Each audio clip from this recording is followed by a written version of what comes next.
Hey guys, welcome to my YouTube channel study with Devbhoomi. Friends, आज हम लोग इस वीडियो में देखेंगे उत्तराखंड मॉक टेस्ट का पार्ट 106। इस वीडियो में आपको उत्तराखंड जीके के 20 मोस्ट इंपॉर्टेंट क्वेश्चन देखने को मिलेंगे जो आपके आने वाला एग्ज़ाम उत्तराखंड पुलिस, लेखपाल पटवारी, फॉरेस्ट गार्ड, बंदी रक्षक पुलिस, उसके अलावा जो भी आने वाले एग्ज़ाम हैं उन सभी में ये क्वेश्चन आपकी काफ़ी मदद करेंगे। गाइस, अगर आपको वीडियो अच्छी लगती है तो वीडियो को लाइक करें, कमेंट करें, वीडियो को अपने दोस्तों के साथ ज़रूर शेयर करें।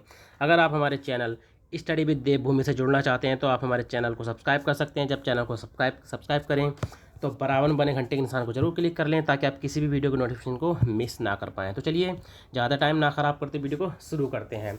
तो आज का पहला क्वेश्चन है, गबला पूजा उत्सव प्रतिवर्ष किस घाटी में मनाया जाता है? तो देखिए, गबला पूजा उत्सव प्रतिवर्ष जो मनाया जाता है गाइस, ये दारमा घाटी, चौदास घाटी, व्यास घाटी, यानी इन सभी में उपरोक्त सभी, ठीक है, उपरोक्त सभी में जो है गबला पूजा उत्सव मनाया जाता है। ये सभी घाटी कहाँ पर स्थित, मतलब कहाँ पर स्थित हैं? पिथौरागढ़ में, ठीक है। कहाँ पर स्थित है गाइस? ये सभी पिथौरागढ़ में। अगला क्वेश्चन हो जाएगा, जायका परियोजना किससे संबंधित है? तो देखिए, जायका परियोजना किससे संबंधित है? वन पंचायत के माध्यम से वन संरक्षण, वन पंचायत के माध्यम से चारागाह विकास, वन पंचायत के माध्यम से ग्रामीण आजीविका, ठीक है। तो इसका आंसर हो जाएगा उपरोक्त सभी, ठीक है। अगला क्वेश्चन हो जाएगा, धरोहर जनपद पिथौरागढ़ पुस्तक के लेखक कौन है? तो धरोहर जनपद पिथौरागढ़ पुस्तक के जो लेखक हैं गाइस, ये हैं राजेश मोहन उप्रेती। ये जो बुक इनकी प्रकाशित हुई थी गाइस 2012 में प्रकाशित हुई थी। अगला क्वेश्चन हो जाएगा, निम्नलिखित में से कौन सा त्यौहार कुमाऊं क्षेत्र में फसल कटने के उपलक्ष्य में मनाया जाता है? ठीक है, जब फसल कटती है, ठीक है, कुमाऊं क्षेत्र में, तो इनमें से कौन सा त्यौहार मनाया जाता है? तो ये मनाया जाता है कलाई त्यौहार। कौन सा त्यौहार मनाया जाता है? कलाई त्यौहार, यानी ए ऑप्शन जो है हमारा राइट हो जाएगा। अगला क्वेश्चन हो जाएगा हमारा, कार्बेट राष्ट्रीय पार्क के 500 मीटर के क्षेत्र को कब साइलेंस जोन घोषित किया गया? तो देखिए, कार्बेट नेशनल पार्क है, ठीक है, उसके 500 मीटर के क्षेत्र को, ठीक है, जैसे ये हमारा कार्बेट नेशनल पार्क हो गया, इस तरह से मान लो, तो इसके जो 500 मीटर क्षेत्र चारों तरफ से ये मान सकते हैं आप, इसके क्षेत्र को कब साइलेंस जोन जो है घोषित किया गया था? तो आप याद रखेंगे अप्रैल 2012 को, ठीक है। अब हम लोग बात कर लेते हैं कार्बेट राष्ट्रीय पार्क की। तो इसकी जो स्थापना हुई थी, इसकी स्थापना हुई थी 1936 में, ठीक है। कब हुई थी इसकी स्थापना? 1936 में। और कार्बेट राष्ट्रीय पार्क जो है देश का ही नहीं और एशिया का भी पहला नेशनल पार्क था। जिस समय इसकी स्थापना हुई थी इसका नाम था हैली नेशनल पार्क, ठीक है, हैली नेशनल पार्क इसका नाम था उस टाइम पे। स्वतंत्रता के बाद इसका जो नाम रख दिया गया था रामगंगा नेशनल पार्क, ठीक है, रामगंगा नेशनल पार्क इसका नाम हो गया था। उसके बाद 1957, ठीक है, 1957 में इसका नाम क्या रख दिया गया था? कार्बेट नेशनल पार्क, ठीक है।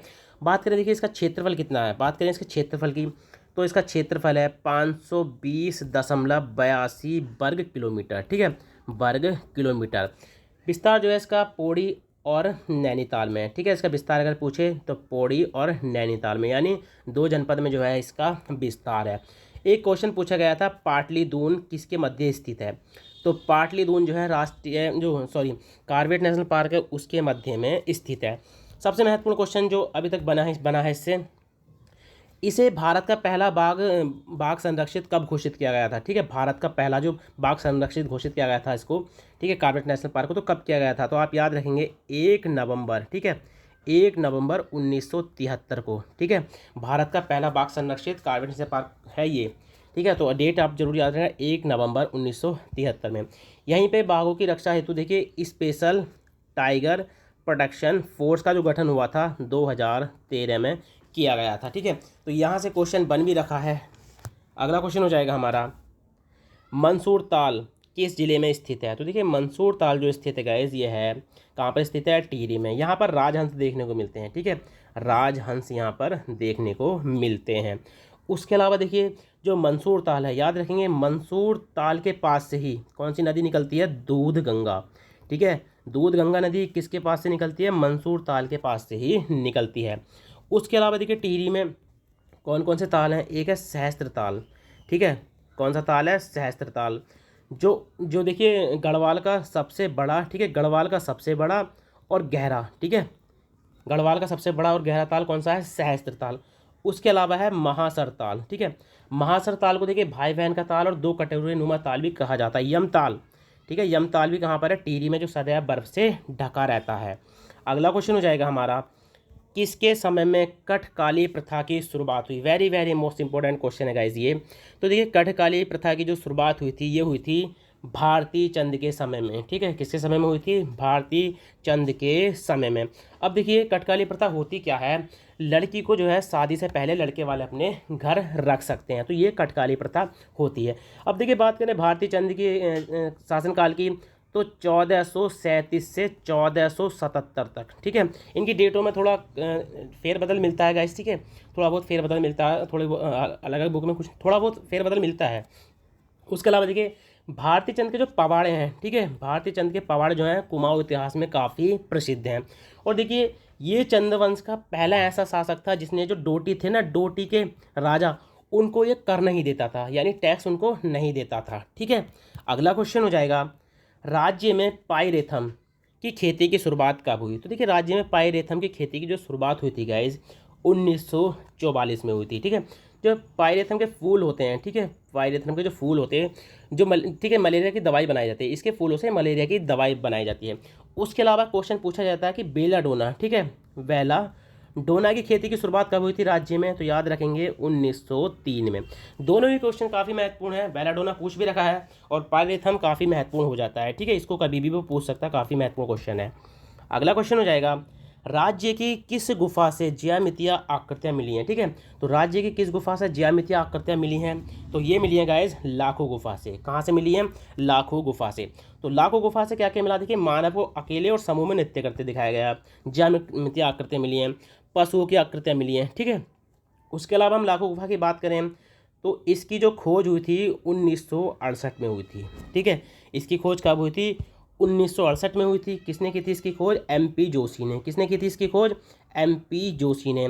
लाखों गुफा जो है देखिए सुयाल नदी, ठीक है, सुयाल नदी के दाएं तट पर जो है ये स्थित है, ठीक है। कहाँ पर स्थित है, सुयाल नदी के दाएं तट पर। आकार की बात करें हम लोग लाखों गुफा की, तो लाखों गुफा का जो आकार है नागफनी का आकार की तरह है, ठीक है, नागफनी के आकार की तरह है। इसके चित्रों का जो रंग है काला, सफ़ेद और कत्थई रंग के जो है इसके चित्र हैं, ठीक है। अब देखिए मैंने इसमें आपको सभी चीज़ बता दी। अब एक इसका कमेंट के माध्यम से बताइए कि लाखों गुफा जो है किस जनपद में स्थित है, ठीक है, किस जनपद में जो है ये स्थित है। अगला क्वेश्चन हो जाएगा, नारायण आश्रम की स्थापना कब की गई। तो देखिए नारायण आश्रम की जो स्थापना की गई थी गाइज, कब की गई थी, 1936 में, ठीक है। अब देखिए नारायण आश्रम की हम लोग बात करें तो उसकी स्थापना 1936 में हो गई। इसकी स्थापना हुई थी धारचूला में, ठीक है। कहाँ पर हुई थी, धारचूला में।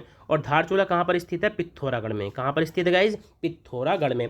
बात करें इसके संस्थापक कौन थे, तो इसके संस्थापक थे नारायण स्वामी, ठीक है। नारायण स्वामी जो है नारायण आश्रम के जो है संस्थापक थे, ठीक है। अगला क्वेश्चन हो जाएगा, आईने अकबरी। देखिए आपको आईन इस तरह से मिल सकता है, आईने इस तरह से, ठीक, आईने अकबरी इस तरह से भी देखने को मिल सकता है। तो आईने अकबरी में कुमाऊं के कितने परगनों का उल्लेख मिलता है, तो ये मिलता है 19 परगनों का उल्लेख मिलता है। आईने अकबरी जीके के हिसाब से भी काफ़ी महत्वपूर्ण क्वेश्चन, मतलब क्वेश्चन हो जाता है। ये किसकी पुस्तक है, तो इसके जो लेखक हैं, इसके लेखक हैं अबुल फजल। कौन है इसके लेखक, अबुल फजल जो है इस पुस्तक के लेखक हैं। अगला क्वेश्चन हो जाएगा, किस मल्ल राजा ने चंदों से वैवाहिक संबंध स्थापित किए थे, ठीक है। तो देखिए ये जो संबंध स्थापित किए थे चंदों से, ये किए थे शोभा मल्ल ने, ठीक है। शोभा मल्ल ने जो है देखिए अपनी बेटी की शादी, ठीक है, अपनी बेटी की शादी जो है शोभा मल्ल ने अपनी बेटी की शादी, ठीक है, किससे की थी, बालो कल्याण चंद से, ठीक है। बालो कल्याण चंद से जो है अपनी बेटी की शादी कर दी थी। तो ये भी कह सकते हैं कि किस चंद राजा ने जो है मल्लों से जो है वैवाहिक संबंध स्थापित किए थे, तो बालो कल्याण चंद। किसी भी तरह से क्वेश्चन घुमा फिरा के पूछ सकता है, ठीक है। अगला क्वेश्चन हो जाएगा हमारा, कौन सी जनजाति चीन से गमैया पद्धति से व्यापार करती थी। तो देखिए गमैया पद्धति से जो चीन से व्यापार करती थी, कौन सी जनजाति करती थी, भोटिया जनजाति, ठीक है। कौन सी जनजाति व्यापार करती थी, भोटिया जनजाति। अब देखिए गमैया पद्धति क्या होती थी, एक पत्थर होता है, ठीक है, एक पत्थर होता था, इसके दो टुकड़े कर लेते थे, ठीक है। तो दो टुकड़े कर लेते, तो जिनके पास ही रहता था उनको या तो मितुर कहते थे, ठीक है, मितुर, या उनको बोलते थे साझीदार, ठीक है, साझीदार। यानी ये कह सकते थे एक पत्थर चीन के एक व्यक्ति के पास होता था और एक यहाँ से जो भोटे जनजाति के लोग होते थे, तो आधा पत्थर इनके पास होता था। तो इनको जो भी चीज़ मंगानी होती थी या इनको जो भी चीज़ मंगानी होती थी, ये उस पत्थर का भाग उस किसी व्यक्ति को दे देते थे और वो उसका मिलाप कर लेते कि हाँ कि ये पत्थर इसी का टुकड़ा है, और इसी तरह से ये जो है अपना व्यापार करते थे। ठीक है, तो इसी को बोलते हैं गमैया पद्धति। अब हम लोग बात करें देखिए भोटिया जनजाति की, तो भोटिया जनजाति से देखिए काफ़ी क्वेश्चन बनते भी हैं। ठीक है, अब बात करें देखिए भोटिया जनजाति की, तो भोटिया जनजाति जो है किरात वंशी है। ठीक है, कैसी है, किरात वंशी है और अर्ध घुमंतु जनजाति है। भोटिया जनजाति जो है देखिए तिब्बती और मंगोलों का मिश्रित रूप है। ठीक है, और देखिए ये एक ऋतु प्रवासी जनजाति है, इसको याद रखेंगे, काफ़ी महत्वपूर्ण क्वेश्चन है कि भोटिया जनजाति ऋतु प्रवास वाली जनजाति है। इनका जो ग्रीष्मकालीन आवास होता है, याद रखना, जो ग्रीष्मकालीन इनका जो आवास होता है उसको बोलते हैं मैथ। ठीक है, और जो शीतकालीन, ठीक है, शीतकालीन का आवास होता है उसको क्या बोलते हैं, गाइस, उसको मुनड़ा या उसको बोलते हैं गुंडा। ठीक है, ये आप थोड़ा सा मुनसा, ठीक है, मुनसा याद रखेंगे, मुनसा। ठीक है, मुनसा बोलते हैं जो इनका शीतकालीन आवास होता है, मुनसा, या उसको बोलते हैं गुंडा। दोनों पॉइंट आप जरूर याद रखना। अगला क्वेश्चन हो जाएगा पांडुखोली गुफा कहाँ स्थित है। तो गाइस देखिए पांडुखोली गुफा जो स्थित है ये स्थित है द्वाराहाट में। कहाँ पर स्थित है, द्वाराहाट। और द्वाराहाट कहाँ पर पड़ता है हमारा, अल्मोड़ा में। कहाँ पर स्थित है, अल्मोड़ा में। अब देखिए द्वाराहाट का जो पुराना नाम है, ठीक है, क्वेश्चन कर लेगा कि द्वाराहाट का जो पुराना नाम है वो क्या है, लखनपुर। ठीक है, इसको पहले लखनपुर नाम से जाना जाता था। अगर आपसे क्वेश्चन करता है कि मंदिरों की नगरी, ठीक है, अगर आपसे क्वेश्चन करता है मंदिरों की नगरी, कि मंदिरों की नगरी किसको कहा जाता है, तो मंदिरों की नगरी किसको कहा जाता है, द्वाराहाट को। हिमालय की द्वारिका, ठीक है, हिमालय की द्वारिका, हिमालय की द्वारिका भी किसको कहा जाता है, द्वाराहाट को। कुमाऊं का खजुराहो, ठीक है, कुमाऊं का खजुराहो, तो कुमाऊं का खजुराहो भी किसको कहा जाता है, द्वाराहाट को ही कहा जाता है। अगला क्वेश्चन हो जाएगा हमारा, किस मेले की विशेषता है कि जलते अंगारों पर नृत्य किया जाता है। तो ये विशेषता है जाख मेला की। ठीक है, जाख मेला, जाख मेला जो लगता है गुप्त काशी में लगता है। ठीक है, गुप्त काशी कहाँ पर स्थित है गाइस, रुद्रप्रयाग में। कहाँ पर स्थित है, रुद्रप्रयाग में। अगला क्वेश्चन हो जाएगा हमारा, गढ़ गौरव समाचार पत्र का संपादन कहाँ से होता है। तो गढ़ गौरव समाचार पत्र का जो प्रकाशन होता है गाइस ये होता है कोटद्वार से। कहाँ से होता है, कोटद्वार से।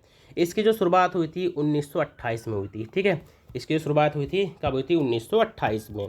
अगला क्वेश्चन हो जाएगा हमारा, पुराणों में उत्तरकाशी को, ठीक है, किस नाम से पुकारा गया है।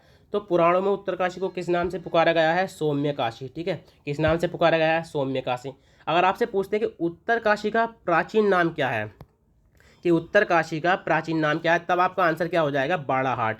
तब आपका आंसर क्या हो जाएगा, बाड़ाहाट हो जाएगा। विश्वनाथ मंदिर के कारण इसका नाम क्या पड़ा है, उत्तरकाशी। देखिए ह्वेनसांग ने, ठीक है, याद रखेंगे, ह्वेनसांग ने जो उत्तरकाशी को कहा है, क्या कहा है, शत्रुघ्न। ठीक है, उत्तरकाशी को क्या कहा है, ह्वेनसांग ने क्या कहा है गाइज, शत्रुघ्न। अब देखो उत्तरकाशी जो है इसकी जो गठन हुआ था उत्तरकाशी का, कब हुआ था, 24 फरवरी 1960 में जो है इसका गठन हुआ था। ठीक है, अगला क्वेश्चन हो जाएगा हमारा, ऋतु वर्णन पुस्तक के लेखक हैं। तो ऋतु वर्णन पुस्तक के जो लेखक है गाइस ये कौन है, मोलाराम। कौन है गाइस, मोलाराम। मोलाराम ने एक पुस्तक और लिखी थी, गढ़ गीता। ठीक है, कौन सी पुस्तक लिखी थी, एक गढ़ गीता भी इन्होंने लिखी थी, गढ़ गीता संग्राम। ठीक है, ये भी मोलाराम की है। ये गढ़वाली शैली के देखिए प्रसिद्ध चित्रकार थे। इनका जन्म जो हुआ था 1743 में हुआ था। कहाँ पर हुआ था, श्रीनगर में। कहाँ पर हुआ था गाइस, श्रीनगर में।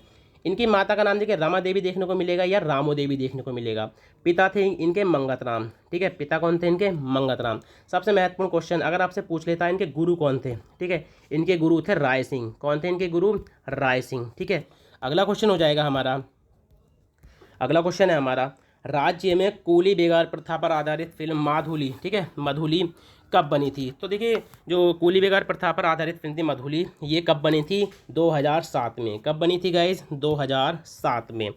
अगला क्वेश्चन हो जाएगा हमारा, उत्तराखंड में जीएसटी, उत्तराखंड जीएसटी पारित करने वाला कौन सा राज्य है। तो देखिए उत्तराखंड राज्य ने जब जीएसटी पारित की थी तो उस समय कौन से नंबर का राज्य बना था, तो ये 5वां राज्य था जिसने जीएसटी को पारित किया था। ठीक है, अब हम लोग जीएसटी की हम लोग बात करें तो गुड एंड सर्विस टैक्स इसकी फुल फॉर्म होती है।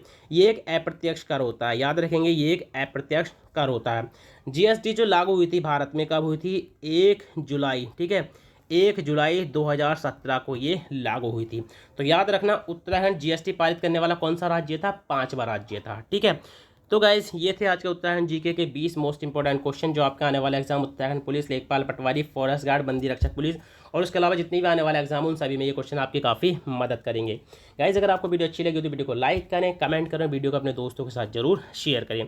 अगर आपको हमारे चैनल से जुड़ना है तो आप हमारे चैनल को सब्सक्राइब कर सकते हैं। जब चैनल को सब्सक्राइब करें तो बराबर में बने घंटे के निशान को जरूर क्लिक कर लें ताकि आप किसी भी वीडियो को नोटिफिकेशन को मिस ना कर पाएँ। तो चलिए मिलते हैं अपनी नेक्स्ट वीडियो में। Thank you for watching.